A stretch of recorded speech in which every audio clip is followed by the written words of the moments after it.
हाँ सुने, मेरे भाई के कमरे की चाबी लाए, हमें फौरन ऊपर जाना होगा, इमरजेंसी सूरत हाल है, फौरन। ठीक है जल्दी सर। जल्दी जल्दी आ जाए। भाई बिस्मिल्लाहिर्रहमानिर्रहीम, जल्दी से एम्बुलेंस बुलाओ। भाई भाई आपको क्या हुआ भाई? भाई आप मुझे सुन सकते हैं भाई? भाई अल्लाह खैर करे, अंकल फोन तो नहीं करते इस वक्त। तुम्हारे बाबा को हार्ट अटैक आया है, हॉस्पिटल में है। क्या क्या हुआ, इतने घबराए हुए क्यों? बाबा?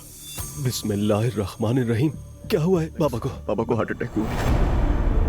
अगर आने में थोड़ी सी भी देर हो जाती तो नतीजा अफसोसनाक हो सकता था। बस मैंने तो अपनी कोशिश की डॉक्टर साहब। अल्लाह सेहत देगा उन्हें। बहुत शुक्रिया। जैसा कि आप जानते हैं कि अब्दुल्ला साहब का एक बड़ा ऑपरेशन हुआ है, आप थोड़ी देर के लिए उनसे मिल सकते हैं। और हाँ, ध्यान रहे उनसे ज्यादा बातचीत मत कीजिएगा। तुम्हारा मूड क्यों खराब है?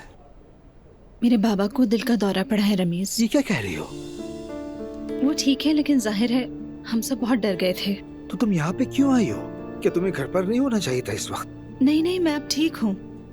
वैसे भी मेरे जाने से सब लोग बातें करेंगे, जरूरत नहीं है। नूर, तुम्हें सबसे क्या लेना देना? तुम्हारे बाबा को दिल का दौरा पड़ा है, घर पे जाओ। तुम्हें उनके साथ होना चाहिए। चलो आ जाओ प्लीज। तुम्हारा बहुत शुक्रिया अरे रमीज। प्लीज यार।